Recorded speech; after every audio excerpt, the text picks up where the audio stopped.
What's up, A to Z Sports live on this Friday, and jailbreak has begun live on Facebook and YouTube.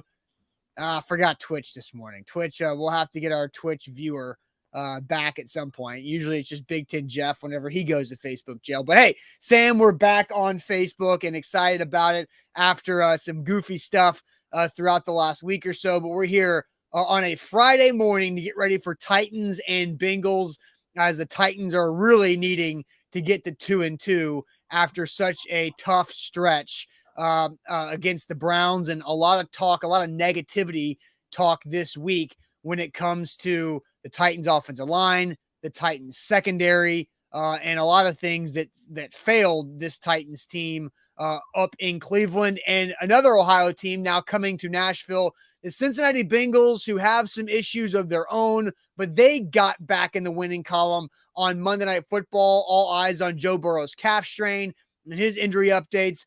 And Sam, we've got the biggest reason for optimism for the Titans to beat the Bengals in week 4. So we could just pile on and go negative, but we're going to go positive to start today's show. So Sam, welcome in. Positive start to the show, negative middle, and then good news on a Friday, positive end. I think that's a pretty good deal here, right?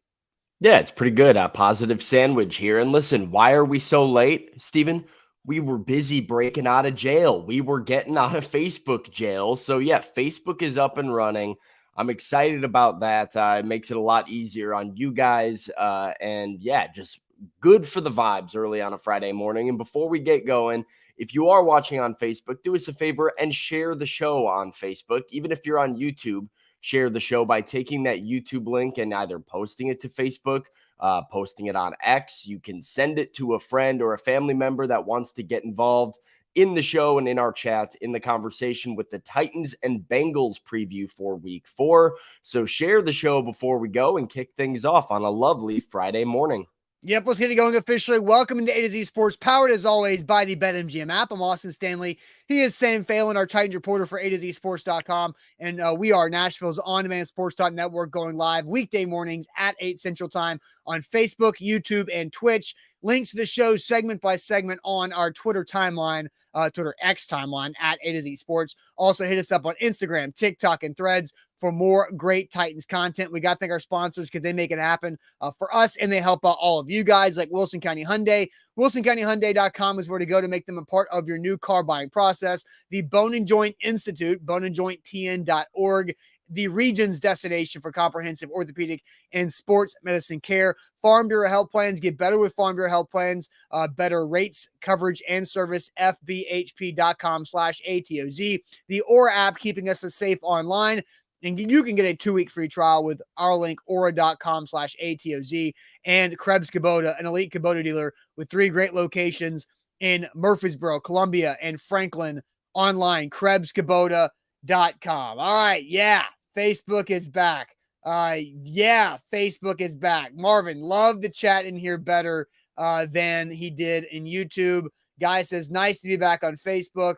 And then some people had no idea what was going on because Jonathan says the Facebook chat was better. And Sheila John Huff just saying, what, was there an issue this week? I got notifications until now. And yes, so the problem was it's kind of my fault, but it's also not my fault at the same time. I had no control over it being my fault, but it is kind of my fault. But I'll take partial blame for that. But the majority of the blame is going to go to Mark Zuckerberg and his Facebook product. But yeah, so we were having some issues with our Facebook connectivity over the last week or so.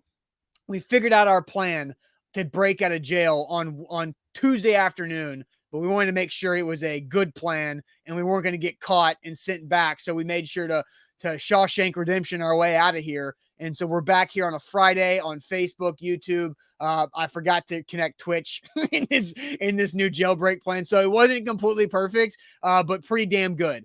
So we will be live and have a lot of great coverage over the weekend. Our Big Orange halftime and post-game show will be live on Facebook too. Also on game day, me and Jack will be up on the rooftop at Acme. Sam, we're going to be on the rooftop at Acme, streaming live pregame, halftime, postgame on Facebook, YouTube, and Twitch. Also, thanks to Spirited Hive and Ranch Water, who have specials. Spirited Hive has $1 off their canned cocktails every home game, and Ranch Water joining the party for this game, our second home game, with bucket specials for Ranch Water hard seltzer. And Sam, you missed it yesterday when we talked about Ranch Water. Some people on YouTube were like, is that right? Like ranch dressing and water? I'm not sure how to feel about that. That's a good question. Do you know what ranch water is? So I've seen it before, but I get like wildly thrown off by the beverage industry now because you have things like ranch water, which are alcoholic seltzer beverages. And then you have drinks like Liquid Death, which is canned water. Those things don't compute or make sense to me. I feel like I see a Liquid Death, I'm like, ugh, what's in there? Just water. No, it's Good fine. water, And then that Liquid Death water is good. yeah, and then I see ranch water and I'm like, is that some like weird flavored water? No, that's the one with the alcohol in it. It's That's like the ranch. seltzer. It's like All over the ranch. place. Like people think of ranch dressing and not like a ranch where like animals are, like a farm Yes, ranch. correct. Like that's That how is the weird problem. It's yeah. like spring water, but it's ranch water. It's off of a ranch. But yes, I am one of those people that immediately associates it with ranch dressing, and I go, that sounds disgusting. But I've No, heard it's not but disgusting. And ranch water, the seltzer, is really good. I love ranch water. Ranch water is up there, one of my favorite brands when it comes to that. So bucket specials of ranch water, and also $1 off canned cocktails for Spirited Hive. So we're excited about that. So come join us at Acme on Sunday. If you're not going to join us in person, you can watch on Facebook and YouTube. So Sam, I have a feeling that most Titans fans entering Nissan Stadium on Sunday are going to be kind of walking in there expecting the worst. That's kind of what my gut is, right? The worst offensive output from yardage in almost 50 years from this Oilers Titans franchise against Cleveland. Only 3 points, not scoring a single touchdown in 2 of the 3 games this season, but a chance to come back home and get right against the Bengals team that is vulnerable, right? I think, even though the Bengals beat the Rams on Monday Night Football in Cincinnati, this Bengals team has a lot of problems of their own. So we're going to get into what we're most optimistic about for a Titans win. And I've got what I think is a titanic advantage that the Titans have against this Bengals team. But Sam, let's go ahead and update. You've been at St. Thomas Sports Park the last couple of days. You'll be out there again for Friday's practices. Give us an update on the injury situation on the Titans and the Bengals side of things here before we dive too deep into this. Yeah, here's the injury report that was given out to the media yesterday. You see not too many names on there on the Bengals side of things. Charlie Jones, Irv Smith, Joe Burrow. But Joe Burrow, a full participant in practice, so no real worry that the Bengals quarterback may miss the game.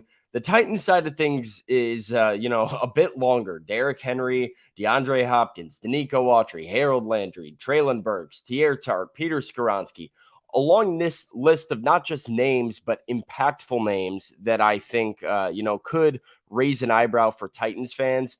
Austin, I would say that Titans fans need to get used to this to some degree because what we've seen early on in the 2023 season, something that we also kind of know about Mike Vrabel and company is they are not afraid to have these veteran rest days late in the week. Really on Thursday is like their veteran rest day for practice. And whenever a guy doesn't practice, he's going to pop up on the injury report with, even if you look at what Derrick Henry's listed as, toe/rest. Just kind of giving him some time to get right. And I think that's the case with Derrick. I think that's the case with Hopkins. I think that's the case with Autry and with Landry, all to an extent. Like, these guys are working through things. And to this point, no real concern that any of those big names would not play. The one I am worried about, right in the middle, and you see him on the graphic, is Treylon Burks. Really? I find this interesting because Treylon Burks has had like a sleeve/brace back on his knee that wasn't on there before, at least not that I recall being on there before. He was out there practicing on Wednesday early on, ended up being listed as limited and may not have finished practice, and then no practice and no sign of him in the locker room yesterday. So Is it possible Treylon Burks working through something with that knee injury? That's what it's listed as still, is knee for him. And maybe a little bit of discomfort, some stuff he needs to work through. I don't know if I would hit the panic button just yet, but that's something that I'm certainly going to be monitoring when I pull up to St. Thomas Sports Park and look for jersey numbers today at practice. Yeah, and there was who was it that was wearing a jersey number 16 this week? Was Yeah, that they've had Shi Shi Smith Smith? in 16, which is will throw you off, but you can tell by Shi Smith. You take one glance up and down at him, you're like, that man is not thick enough to be Treylon Burks. Yeah, That a is little bit that is not. different size between those two guys. So I'm pulling something up real quick here that we talked about with the Bone and Joint Institute about Treylon Burks and his LCL sprain, and you wonder where this is at with this LCL sprain, because Sam, that happened. It's September 29th. All of a sudden, it's going to be October in 2 days from now when the Titans are playing the Bengals. But the LCL sprain happened just about 6 weeks ago for Treylon Burks, and we kind of forget that. So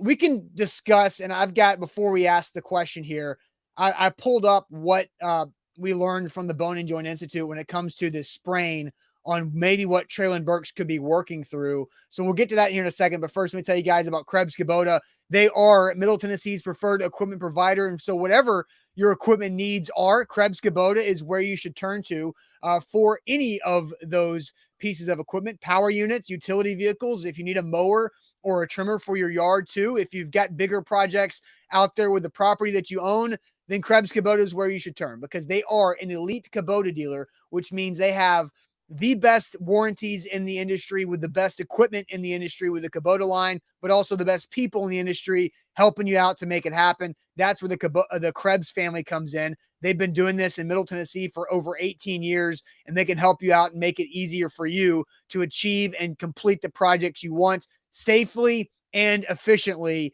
and not be super expensive as well. So check them out online at KrebsKubota.com. Their locations are Columbia, Franklin, and Murfreesboro. Once again, the website, check it out, KrebsKubota.com. Today's show is powered by BetMGM, the king of sportsbooks. Use the bonus code ATOZ Sports when you sign up with BetMGM and get up to $1,500 back in bonus bets if your first bet doesn't win. It is NFL season. It's college football season. We know all about that, but let me tell you, this weekend, kind of Major League Baseball season a little bit. The last 3 games of the MLB regular season coming down, and some very, very tight playoff races going to be determined over the next few days. Then the postseason starts. So whether you're in on the Atlanta Braves, maybe even the Cincinnati Reds. I know Nashville's got a good contingent of Reds fans. They're fighting for a playoff berth right now. You can get in on the action for the Major League Baseball postseason with BetMGM, or just place an NFL bet this weekend. Either way, use the bonus code ATOZ Sports and make sure it's with the king of sportsbooks, BetMGM, for up to $1,500 back in bonus bets. All right, so I'm going to play this video. This is with us talking to Dave Kempfert, who's the lead director of physical therapy at the Bone and Joint Institute, who discussed what Treylon Burks can and can't do once he returns from that LCL injury, maybe some of the things he's got to overcome. So a lot of guys will go back and they'll wear like a stabilization brace. So that way, if they were to take a shot to the knee or they take a little bit of harder cut, they got a little bit of support on that outside of that knee versus just what maybe the LCL is up to at that time. Again, if it's a grade 2 type of those, they're saying, luckily this didn't sound like that. Those sometimes can be a 6 to 10 week kind of before they really start feeling good. But these grade 1s, a lot of times 2 weeks, some guys feel great. Other guys, it takes a little bit longer to get back. But 2 to 4 is usually a great window as far as our first guesstimates anyway. So we know it's left LCL. What's the hardest type of route or the hardest cut to make with that LCL sprain? Is it inside, towards his right, or outside towards his left? What would you think there? So if we think about what that protects against, so if this is the femur and this is the tibia on the bottom, if that LCL is running on this side, it's anything that would open this side up. So a lot of times you're going to be running towards your left and then having to cut right. If your knee dives outward, then that would strain that LCL a little bit. And so a lot of times it's anything that would kind of gap. Now, again, there's some other structures in there that work with your ACL. And so if your ACL is a little weak, might rely on some of those other structures to kind of help you out a little bit too. So it's not unusual for just any kind of like quick rotations or sudden starts and stops to be a little bit tough at first too. But definitely the things, the longer kind of routes where you can predict and make adjustments slowly, those are going to go probably very well for him early on. And they may hold back on certain types of routes in practice and stuff until he feels that those easier routes go well. And then the hard cuts, plants, outs, those kind of things, those are the things that you're going to, probably see him go back to last in practice before they cut him loose. Oh, that's from 6 weeks ago when we talked to Dave Kemper from the Bone and Joint Institute. So, Jonathan says, yeah, it happened 6 weeks ago. And somebody asked right here, Curtis says, so when did Burks get re-injured? I don't know if we know that he got re-injured. This just could be a lingering thing. And you heard Dave say the grade 2 LCL sprain, that window is 6 to 10 weeks. The grade 1 is that 2 to 4. Well, maybe he was like grade 1.5. And this is the 6-week mark of him trying to continue to work through what that represents. Yeah, I mean, it could be a number of things, right? I mean, could be it could be rest on that knee for all we know. Like, I don't know for sure. Alarm bells do go off in my head typically when a player goes the wrong way as far as like the injury report. Like sometimes you'll see a do not practice to a limited to a full. Right? If you're going the other direction where it's like you're participating in practice to then finishing the week without participating, that shows me that you tried it out and it didn't feel so good, or something happened, or there's reason for concern that you won't play Sunday. So whether it is a re-injury from Treylon, whether it's, him just working through some of the discomfort that is normal to feel with this type of injury in the LCL, it's something that's on my radar right now, and I think should be on Titans fans' radar, because even if his impact has been and his production has been a little bit lower than you might have thought or hoped, he is certainly a threat that the Titans offense values and needs to have out on the field. Very much a key piece. I found this offense to be explosive. Yeah, and I found it interesting. Dave said, right, those long developing routes, one, kind of what Treylon does best anyway, but two, really the thing he's able to do to his best ability, given the leg injury. What have we seen his biggest impact on this year? A deep ball that he was running in a straight line and separating deep downfield.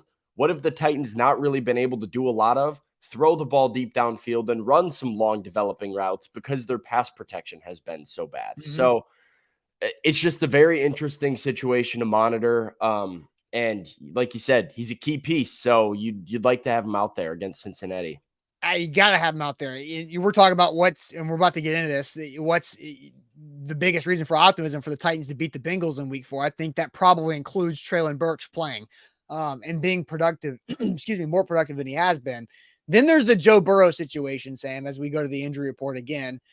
He has been full participant for the last 2 days, which is more than he's been like the last month and a half, around that time that since Burks got hurt too.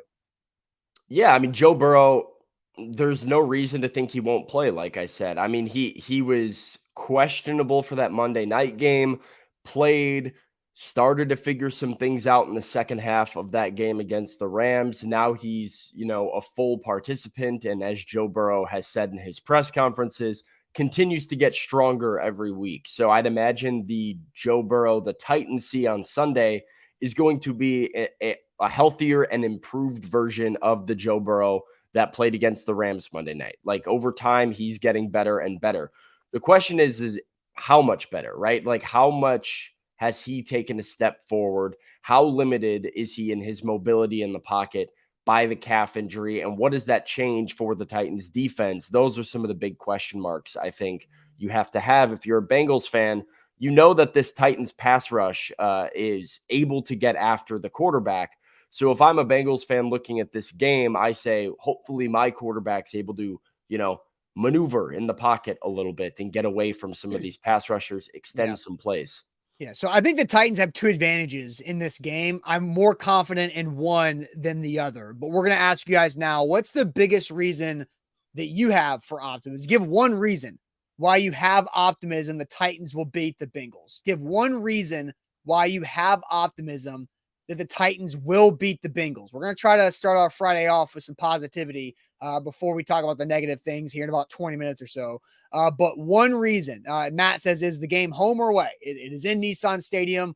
I saw, a couple Bengals players saying, be careful, Cincy fans, if you're traveling, things can get nasty down there. There is a very strong hatred between these two fan bases for what's happened the last few times they've met up with Joe Burrow versus Mike Vrabel. So what's one reason for optimism that you have for the Titans to win this game? But first, Farm Bureau Health Plans. I'm very optimistic in saying that Farm Bureau Health Plans can do a couple things for you. They can find the right health plan for you, and you're probably going to save money compared to what you're currently paying. And so Farm Bureau Health Plans are experts with this. They've served Tennesseans for over 75 years in a bunch of different ways. You've heard a lot, I'm sure, with Titans Radio and some other great relationships in sports that Farm Bureau Health Plans has about how they can help you when you're, a senior citizen or later in your life to take that next stage, that extra level of healthcare and health plans that you might need. But Farm Bureau Health Plan is also phenomenal when it comes to the younger generations of the single person who is an independent contractor, an entrepreneur that has to go to the marketplace and spend way too much money on a health plan. Farm Bureau Health Plans can do this for you and make it actually absolutely affordable and give you great coverage, better than you're going to find anywhere else. Maybe you have a growing family. The same thing can be said for what Farm Bureau Health Plans can do for you. It's super easy to get started. The health assessment only takes 20 or 30 minutes, and you can get it started at fbhp.com/ATOZ. Whether it's optimism or pessimism for you for the Titans and Bengals game, make sure you are getting a little skin in the game with BetMGM, the king of sportsbooks. Use the bonus code ATOZ Sports when you sign up with BetMGM.com and get up to $1,500 in bonus bets if your first bet doesn't win. You place that first wager, and even if it loses, you have a second chance to win big thanks to BetMGM and the bonus code ATOZ Sports. So if you're looking to get involved in the sports betting space or get some skin in the game on Titans and Bengals, do it with the king of sportsbooks, BetMGM and BetMGM.com. All right, so what's the one reason for optimism that the Titans can beat the Bengals on Sunday? Sam, I'll send you to the chat to see what the majority of the chat is saying. I'm very curious to see where they go here with this. Darren says Mike Vrabel is our head coach. Luman takes Derrick Henry. Kenny doesn't have any optimism, and he does not have a reason why.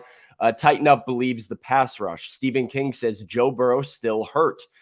IR Hoshi says Burrow being hurt-ish. Billy Jones says the defensive line. Michael says pressure on Joe Burrow. And Ed says Joe Burrow can't run. Titans Kyle, Burrow and the Bengals offense hasn't been sharp at all. We've got revenge from Matt and revenge on the mind for some of these Titans players and fans for sure. Jonathan says the only reason he has optimism is the Bengals are also struggling. We've got pass rush, the kicker. That's a fun one. Someone's got to start the Nick Folk for MVP narrative. He's been awesome to start the year. The Bengals don't show up, says Jason Brown. Burrow isn't 100%. Big Jeff, Burrow's calf muscles is why we win. Let's see, because the Bengals have won 3 straight, and eventually the Titans will win. They will maybe get one in this rivalry, and it will have to come back towards the mean a little bit. That's MB's reason why. QB pressure, a home game, Joe Burrow's health. Bald and Bearded says he's a Titans fan and he just believes. Pass rush versus Joe Burrow, a stationary Joe Burrow. Ryan Stonehouse can punt well, and Jody's got nothing else. So a lot of pass rush, Joe Burrow's mobility, not a ton of optimism from the chat, Austin, but you said you've got 2 reasons. What's your biggest one? So my biggest one is that through 3 games, the Cincinnati Bengals are 1-2. They're not scoring a ton of points on offense, but they also have a clear weakness on defense. Through 3 games, the Cincinnati Bengals have allowed 455 rushing yards. That is over 151 yards per game. They've also allowed those 455 rushing yards to be an average of 5 yards per carry allowed.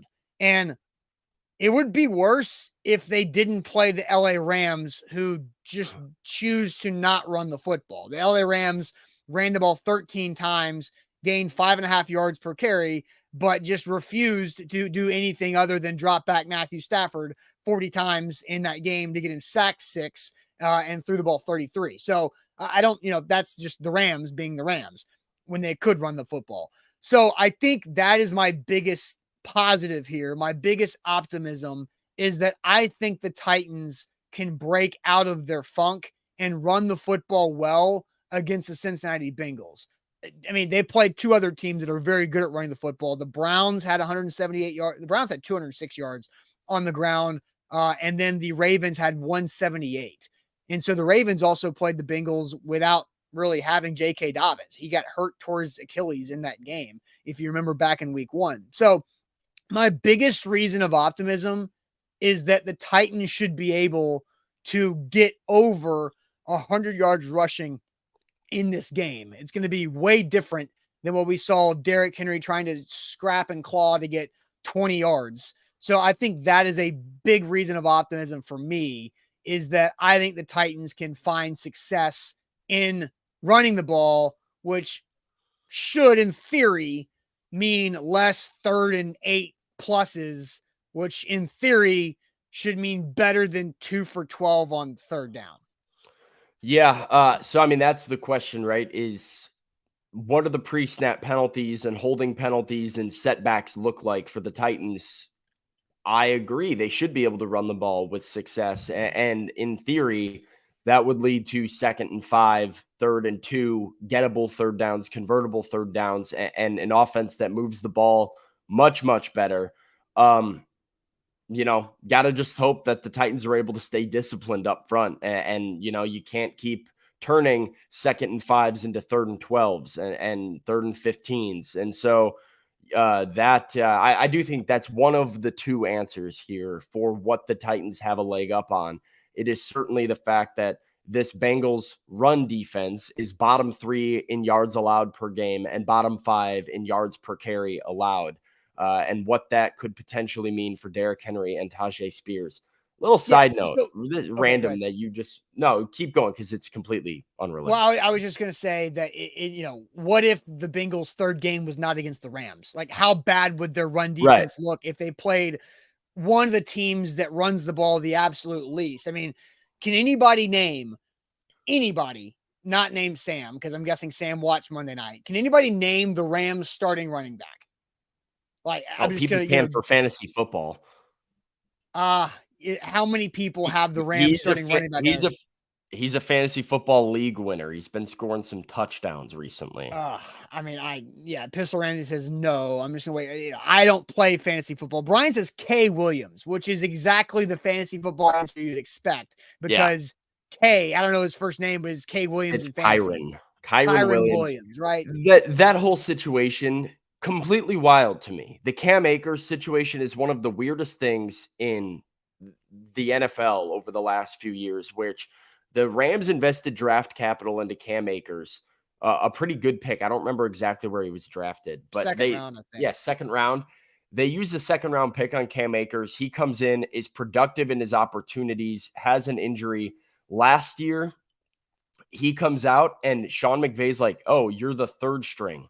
And he's like, why am I the 3rd string? And he goes, "Oh, well, Darrell Henderson has to get the ball." And he kind of runs this like offense where he's not using the 2nd round running back that's been nothing but productive for him. Darrell Henderson gets hurt in like week 13. Cam Akers finishes the year as the Rams starter. Is awesome. Like he also had the weird Achilles tear though too. But Cam Akers averaged, I want to say 70 to 80 yards on the ground a game. Had a couple 100-yard games late in that season. Showed he can be a productive runner. Comes into this season as the quote unquote starter for the Rams. Has about 60 yards and 2 touchdowns in the first week, and you're like, okay, it's Cam Akers time. Week 2, healthy scratch, inactive. No reason why. Cam Akers is as confused as everybody else, and Sean McVay says, yeah, we're going to go in a different direction. They trade him to Minnesota. I don't know what Sean McVay's doing, and this was my side note. Is Sean McVay a bad coach? I mean, it's just the conversation I think we could have another time, because I'm like, he frustrates me now, and I don't know what exactly he's got going on over there. I remember when Cam Akers was like a top 10 player coming out of high school and went to Florida State. That dude was a freaking beast. But anyway, all right. So Sam, my biggest reason for optimism, and that's one of my Titanic advantages, is I think Derrick Henry has a chance to release some frustration that he had of getting hit in the backfield nearly every time last week against the Browns, against one of the more struggling run defenses in the NFL, the Bengals, who give up on average 5 yards a carry. So that's my biggest advantage and reason for optimism. What do you think?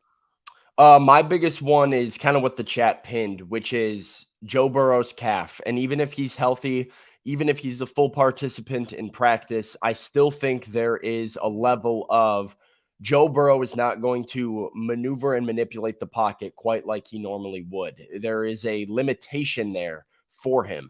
That's big for this Titans front four. We saw against the Browns, Cleveland extended a few drives and ended up getting some points on these drives because Deshaun Watson was able to escape pressure, slip out of a sack, extend plays. We know how hard he is to bring down to the ground. That's not really a problem with Joe Burrow this week. So Burrow is somebody who tries to get the ball out really quickly as well because of his limited mobility and because of the calf. I think that helps the Titans secondary not get beat deep quite as often with, those long developing routes and those shots down the field. So if you can get the ball out of Joe Burrow's hands quickly, get your hands up for some batted balls, as Arden Key told me in the locker room yesterday, and then make sure you can get him to the ground when you get to him. I think the Titans defense is going to be able to get off the field a lot easier than they were in Cleveland. Yeah, I think that was my second. It was how much can the Titans take advantage of Burrow's immobility, because there's an emphasis on their play calling to get the ball out of Burrow's hands fast. I don't know if you saw Teron Davenport's Whiteboard Wednesday this week, but I thought it was pretty good about how Jamar Chase is getting 1 million targets every game, but the average air yards is like 2.3. And so that's for Joe Burrow across the board of, they're just throwing it horizontal or having quick over the middle throws to get, something going.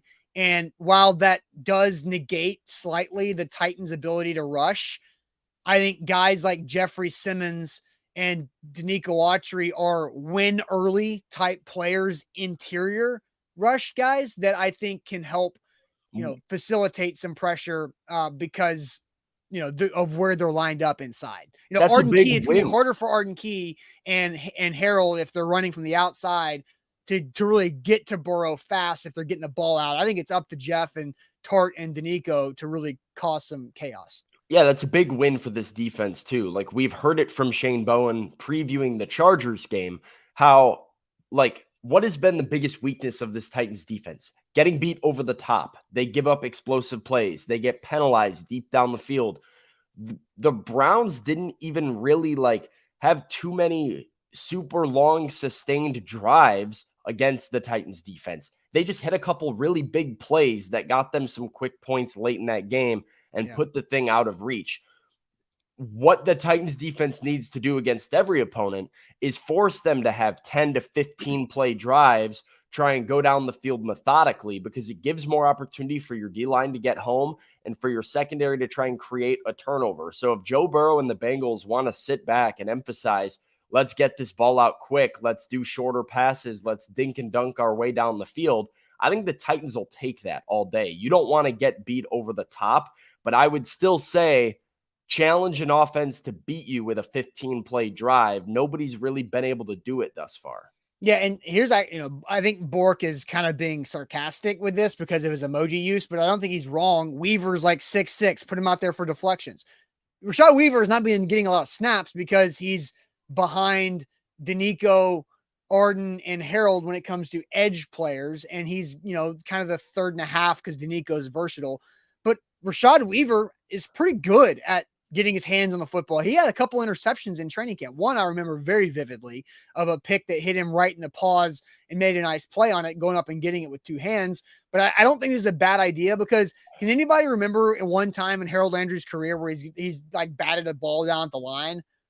that's not his game, right? Like Harold Landry is not a long edge rusher like Key and Danico and Rashad Weaver are, but he's quicker, he's more explosive towards the ground.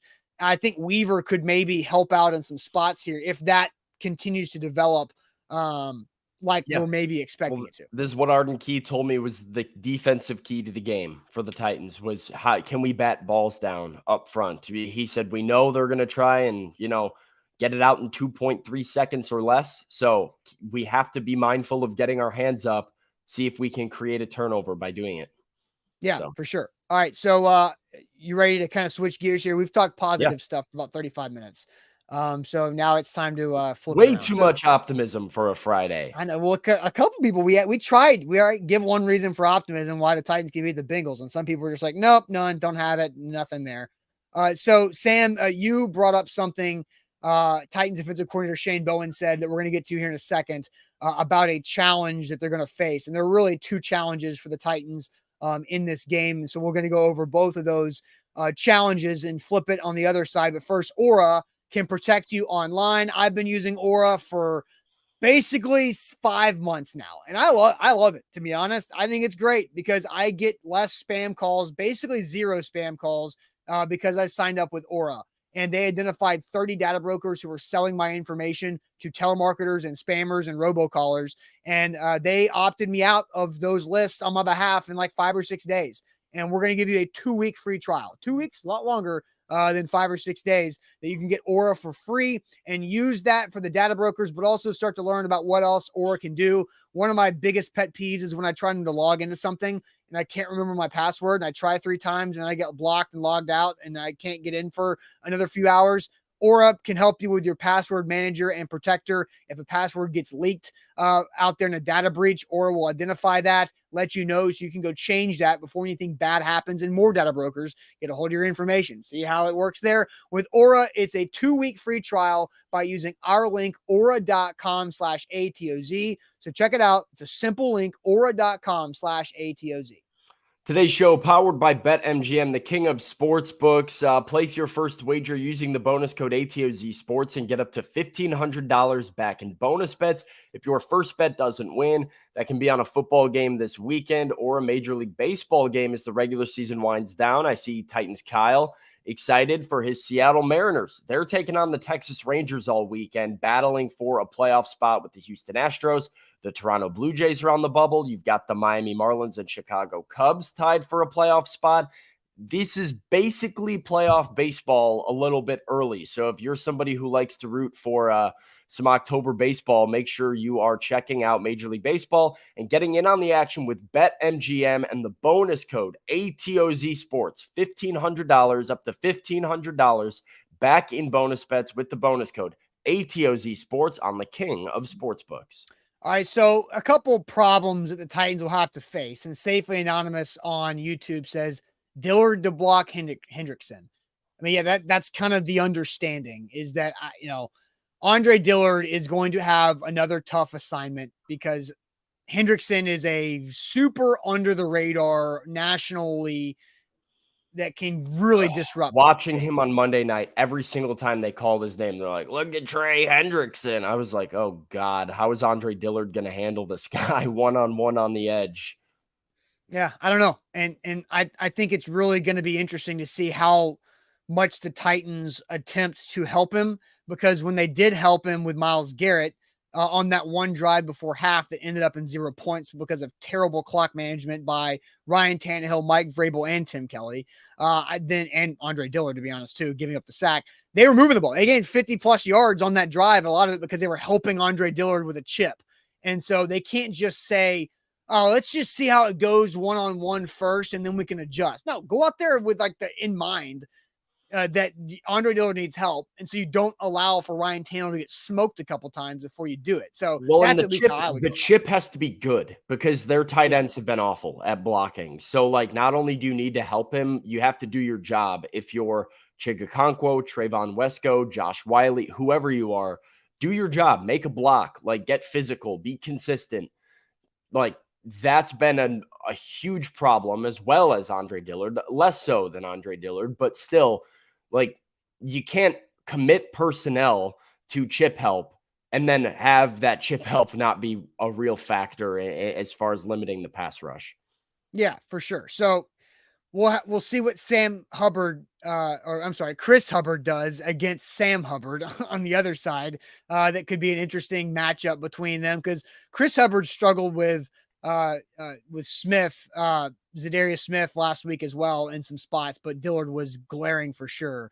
But then there's the defensive backs, right, Sam? And I know you've been looking, and we've all talked about Christian Fulton's inability to not have penalties and to not be able to break up completions. And Sean Murphy-Bunting has been feast or famine, as I've said earlier in the week, on making some good plays, but also giving up a lot of plays as well. How do you feel about the Titans secondary against this group?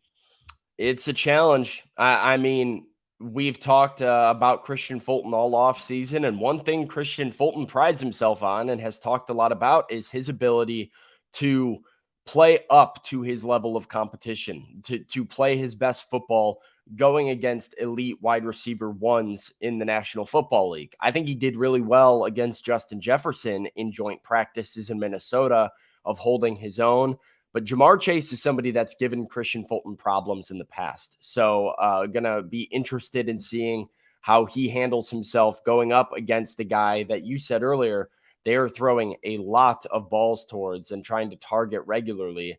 But it doesn't stop there. And that's the biggest problem with this Titans secondary. They're going to have their hands full between Chase, Higgins, Boyd, Joe Mixon. Even I have trouble always pronouncing his name. What's the Princeton guy? Andre Ioviskis, something along those lines. It's tough to. Do you know who I'm talking about? He's a rookie. He's a slot receiver, dangerous guy. He can run right past you if you're not careful about him. I was talking to Teron Davenport about his potential impact as like the forgotten guy in this room as a weapon for the Bengals. Point is, this group is loaded, and even on wide receiver 3 and wide receiver 4, they can beat you, and that spells problems for a Titans secondary that's had problems getting beat deep. Yeah, we'll kind of see how that works out. But Shane Bowen was asked about the Bengals pass catchers and how they look compared to what they've already seen so far. We all know Jamar Chase, but you can't forget about T. Higgins either. Chase does, obviously, but how tough is T. Higgins, and how difficult a matchup is he? Yeah, I think this is probably the most dynamic skill group we've faced so far between Chase, Higgins, Boyd, Mixon, right? They're all pretty dynamic players when they get the ball in their hands. They all are a little bit different skill set. Like I talked about a few weeks ago, we got to know who we're going against. Chase is different than Higgins. Higgins is different than Boyd. Boyd's different than Chase. They're all different types of receivers who really play at a high level. So we got to make sure we understand who we're on, who we're covering, what their skill set is, and what they're going to try to do. It's just the size. The size, the catch and run, the 50-50 balls, the balls down the field. I mean, he's a really good receiver in this league, and we're going to have to be competitive down the field on him. We are. He does a good job timing it up, going up, high point in the football. And then when he does catch it, on the underneath stuff, we can't let him build speed and get going. Yeah, I think it's in the playoff game that we all try to not talk about that much. Jamar Chase was good, but he had like one play that was really good. But it was mostly the paper cuts and the big gashes of T. Higgins throughout that game that were just the most painful completions that Joe Burrow was able to make against the Titans defense. It was really good that day. But yeah, they've got their hands full because this group is talented. It's just about, can they tackle? I think that's my thought, is because if Joe Burrow is going to throw the ball quick, okay, they're probably going to complete a decent percentage of passes. Can you tackle them after they catch the ball? Because completions are inevitable. Yeah, I mean, if that's the question, though, I think that I feel better about this. Because Christian Fulton did tackle very well against Cleveland. I think he made some actually very good tackles. He just got burned like 2-3 times.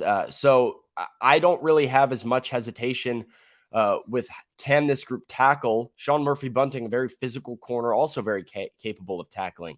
I want to see, can they cover, or are they going to get beat on some X plays, having to deal with, as Shane Bowen said, the most dynamic skill group they have seen so far this year Oh, by the way, that includes the Los Angeles Chargers with Keenan Allen, Josh Palmer, Mike Williams, Quentin Johnston, and Gerald Everett. So like they've seen some tough groups already. This one by far stands out as the biggest challenge. All right, so let's ask this question. What's the bigger concern? The Titans DBs versus the Bengals receivers, or the O-line versus the Bengals defense? What's the bigger concern on Sunday? The Titans DBs versus the Bengals wideouts, or the O-line versus the Bengals defense? But first, Sam, tell us all about the Bone and Joint Institute. The Bone and Joint Institute, the region's destination for comprehensive orthopedic and sports medicine care, located out in Franklin. You can schedule an appointment with them at boneandjointtn.org.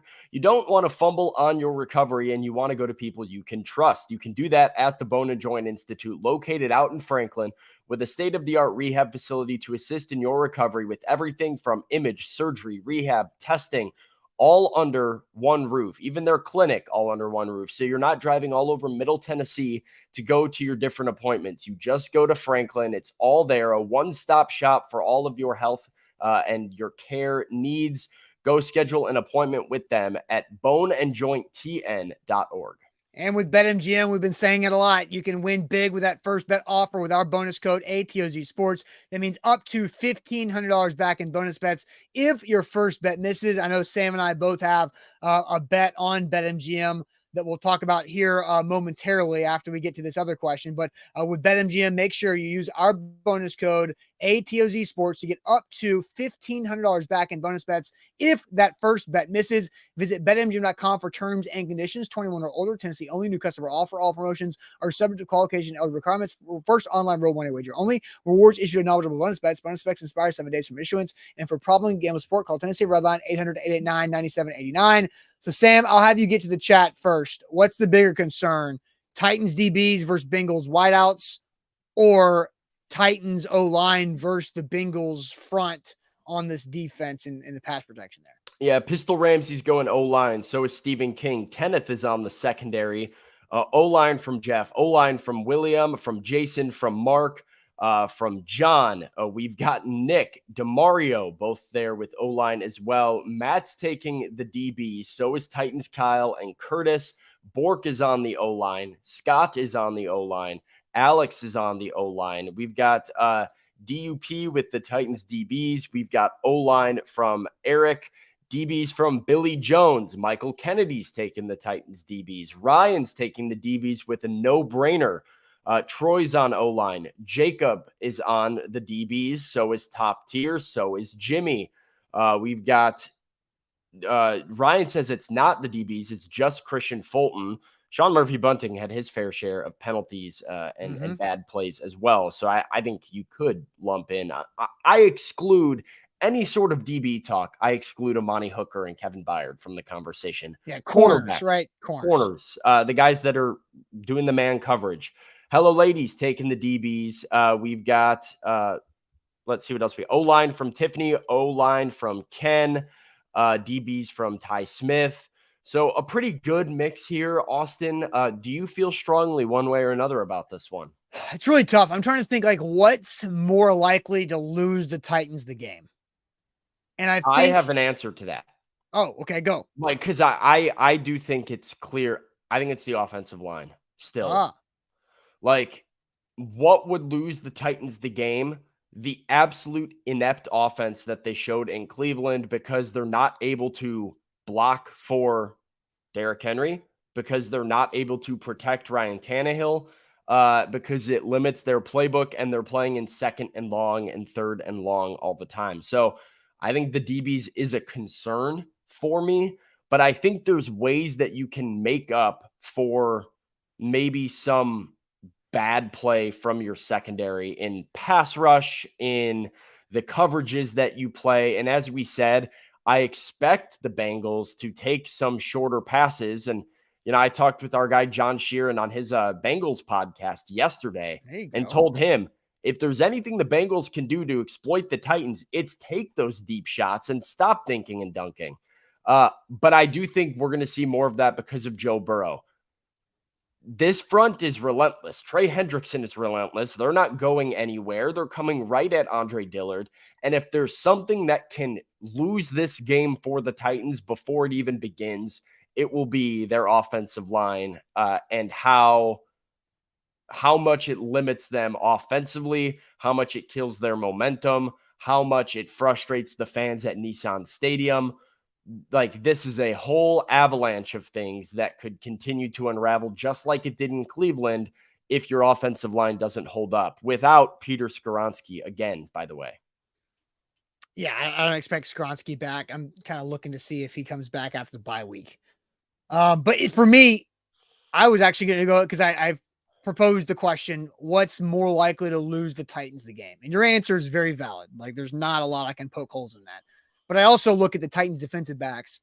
What's a game script of how the game opens up that puts the Titans in a bad spot?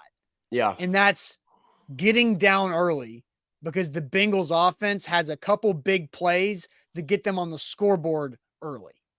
And that's where I say my bigger concern is the defensive backs not allowing or allowing early points because of explosive plays and not being as good as they should be. And so I think the worst thing that can happen is if the Titans get down early enough and then they can't get out of it. If they are forced to lose their balance of run versus pass and play action on offense because the defense just gave up 2 touchdowns by the time you're middle second quarter, that's a bad script. And I think the Titans DBs can do that pretty quickly. All it takes is 2 plays, like 2 plays, and boom, all of a sudden it's in a bad spot and it's a 10-0 lead Bengals or 14-0 at the worst. Yeah, I think you see that, like, the example of that would be the New Orleans game, right? Where, like, the Titans were bad offensively for that entire game, and Ryan Tannehill throws 3 interceptions, and there was a lot of bad going on. Your defense was able to play a relatively strong game throughout. You stopped the run, you got after Derek Carr, you got some sacks, and the Titans hung in that game for that reason. So I do think there's a good argument there that, like, if your defense is sound against the Bengals and a limited Joe Burrow, you can muddy the waters enough that even an ugly offense could luck into some points based off of, I mean, Titans got 3 points in Cleveland because of a turnover. And, you know, it created opportunities for them to score. Yeah, 3 points in New Orleans because of a turnover. Right. Well, and you had that drive down at the end of the half that almost resulted in a touchdown or points. And, you know, had it not been the end of the half, could have gotten you points. So, like, can you find a couple scoring drives in there somewhere and have your defense muddy the waters enough that you can win a low scoring, scrappy game? That's possible. And I agree with you. If it turns into a shootout, you're in trouble. Yeah. All right. So I've got a bet for this game, Sam, and I'm going to get to this. We're going to do this every Friday. We're going to do a bet with BetMGM. I will say I've got 2 bets on this game. And the first thing I did was after the Bengals won on Monday night, I opened it up once BetMGM put it back on the board. It was Bengals -2.5. That's where it sits right now. And it was Bengals money line -135. I put 3 units on the Bengals money line. Should have taken them before they beat the Rams. I know, but I wasn't sure what Burrow's situation was. There was not, and I am -135 money line. I'm good with that. That's not too juiced up for me to play that straight up. So I put 3 units on Bengals -135. So that's probably it's one of the bigger bets that I've made. Probably the biggest bet that I've made so far this season. It's just, 3 weeks into this thing. So the other bet that I like though, Sam, is a positive Titans thing. I talked about it earlier. I think the Titans have the ability to run the football well against Cincinnati. And I like one of the overs, but I'm not going to go with the Derrick Henry over that BetMGM has at 55.5 right now. I'm going to go with the Tyjae Spears over at 19.5. 19.5 rushing yards over that for Tyjae Spears. I think he's going to have opportunity because I think he's going to get snaps. And I think when he's in the game, there's more opportunity for him to get some deceptive running yards. Maybe he has 6 carries, right? But I think 6 carries for Tyjae Spears goes north of 20. He should, and I think he has a chance to bust one for maybe 9 or 10 or more, like he's done so far a couple times. So that's my other bet is Tyjae Spears rushing yards over 19.5. So you're seeing Derrick Henry at 55.5. I see 66.5 as the Maybe it's over-under on moved. BetMGM. Maybe I misremembered. Moved 11 yards. Let me pull it up. Oh, it is 66.5. That's my fault. No, Either way, 66.5. That's my bet. That's my pick Really? for the game is Derrick Henry over 66.5. For all the reasons you said about Tajay, right? And what this run defense has been for the Bengals so far this year. I think Derrick Henry came off of his worst rushing performance since 2017 last week. This is a get right spot for him. This is a Titans get back to their bell cow game for them as an offense. And I think the run blocking will be even better. So I think Derrick can probably break a couple semi-long runs. I think he goes over 66.5. And the Titans offense is built on the ground game. I do like yours as well with Tyjae Spears. So I like both the rushing overs. I think if the Titans win this game, it's on the ground. That's kind of where they're going to have to live. So give me a get right day for Derrick Henry and a reminder that he's still the king over 66.5. All right. I don't hate it either. I don't hate that whatsoever. So you can get that at BetMGM. All right, Sam, it is now time for Ain't That Good News. So if you're in the chat, and you've got some good news to share on this Friday, let's go ahead and hit it now.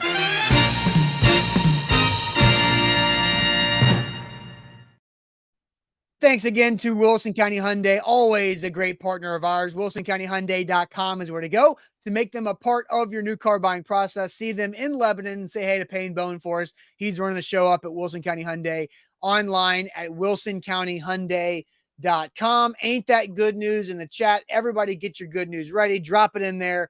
I will go ahead and tell you my good news as we wait for some of you guys coming in here. I've already said that me and Jack will be live on the rooftop at Acme on Sunday, and excited about our new friends, Ranch Water, hard seltzer, not like ranch dressing water, but hard seltzer water with ranch water in Spirited Hive up there at Acme. But Sam, I'm doing something tonight with another one of our partners, Adventure Science Center, who's a great partner with our Titan Game Day live shows. They're having the Science of Spirits tonight, which is a 21 up event where we get to go. My wife and I are going to sample and taste a bunch of different cocktails and beers and learn about the science of spirits and mixology. They've got a little spooky theme in there too, because it's almost spooky season officially. And so I'm doing the Science of Spirits tonight at Adventure Science Center. You can still get tickets, I think. It's online at their website, adventuresci.com. But I'm pretty pumped about that. I'm pretty excited. Yeah, no, that sounds awesome. Well, I was doing the ad read the other day during the away game on Titans game Day Live, and I was kind of reading about Adventure Science Center and everything they had to offer, and I said I might need to look into signing up for one of these Adventure Science Center events. Yeah, 21 plus and mixology, very interesting to me. I've taken a course in cocktail making before. It was very fun, very interesting stuff. So I'm sure you'll have a great time and enjoy it. Yeah, I'm really excited about it. Very, very excited. So that's my good news. Sam, you want to go to the chat for some good news? Yeah, let's see what the chat's saying here. We've got good news. It finally dipped below 80 here in Florida this week. Has been beautiful from Big Ten, Jeff. That's kind of related to my good news, Jeff. So sit tight on that one. I'll get there. Alex, good news, expecting the second kiddo Monday morning. That is awesome news, Alex. Oh, wow. Congratulations. Great news. Luman has good news that the sun is out and there's football at Nissan on Sunday. Good news that the Titans game will finally be on local TV in St. Louis. I don't understand local TV rules at all. And like what goes into what market. It's very weird to me. Like I get Cincinnati Reds games here in Nashville, and I don't know why, but because Cincinnati's not that far away. Yeah, but like, why not the Braves? I also get the you Braves, also get but, the Braves. Yes, but I'm like, why you both? do? Why both? Why not? Because it just doesn't make sense. It's geographically centered. I can drive around here and still get local Chicago radio sometimes. That's weird. That's because the history of radio. You should do. I took classes on that in college about the history of radio and how Chicago had one of the strongest radio signals back in the day. So Hey, there's look that. at us, man. Let's see. We got good news. Knowledge. Eric is finally getting over the Nashville cold. Just kidding. It's his sinus infection. I've seen a lot of people with like allergies and stuff recently. Like we're writing. It's been a weird September of pollen. Yeah. Never mind. I'm not going to say, I don't want to jinx myself. So I'm going to stay away from making any comments. Jason says, good news, 3 months until he graduates. He's not traveling in October, which is awesome. Sometimes you need a month to stay home and relax. We've got good news is, let's see what else we got here. I'm trying to find spooky season from Stephen King. Made it to Nashville from Hawaii for the game on Sunday. Oh. Bad news, the girlfriend is sick, but she's powering through it. Do you live in Hawaii, Jake? That's sick. That's pretty sweet. Austin, my good news is you touched on it. Steven touched on it. It's spooky season, but not as much the fact of like spooky season because I don't love Halloween. I'm excited for fall. Like I'm pumped that you mentioned it earlier that when the Titans play on Sunday, it will be October 1st. Mm-hmm. That fires me up a little bit. We all know my battle against the sun and my constant rivalry with heat. So let's get some temperatures dropping down, as Big Jeff said, below 80. Let's get them below 70. Let's get them below 65. Let's get them in that 60 to 62 range. Let's get some leaves falling off trees. Let's get some pumpkin patches and just like good, fresh, crisp fall air out here outdoors. Football weather, spooky season weather, almost holiday weather. I'm a big fall guy. And as I mentioned, football, playoff baseball, college football, college basketball starting. The fall is kind of a time that I'm living my best life. So I'm excited for October. Yeah. Savage says, Austin, and then says, Sam, read the good news that counts. What's the good news? Well, I don't know. I missed it. I'm going to scroll back. Savage is just been like, Austin, read the Anthony Harris good news. I did not see it. Oh, I did see this one. I was very confused by it. Anthony Harris, talented corner, is a free agent and waiting for a team. Go get him. He would be your best corner. I don't know who Anthony Harris is, to be honest with you, off the top of my head. Yeah. So I'm sure is that good news? Good. It's bad news that Anthony Harris is a free agent. I mean, I don't know. He needs a team.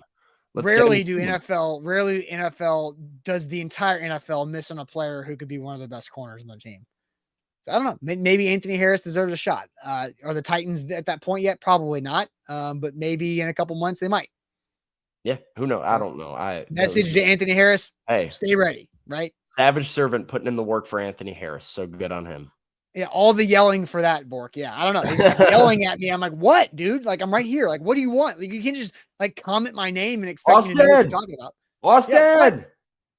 Yeah, all right. Hey, live at Acme. Come see us. If you're going to the game, come before, come after the game as well. Acme's rooftop is the best place in Nashville to experience the Titans game. Jack and I had a great time for the Chargers game a couple weeks ago. Also, like the show before you get out of here. Hit that thumbs up button on Facebook, on YouTube. Like it, because we need that as well. And we'll see you guys on Sunday for Titans and Bengals. Appreciate it. Have a good start to your weekend.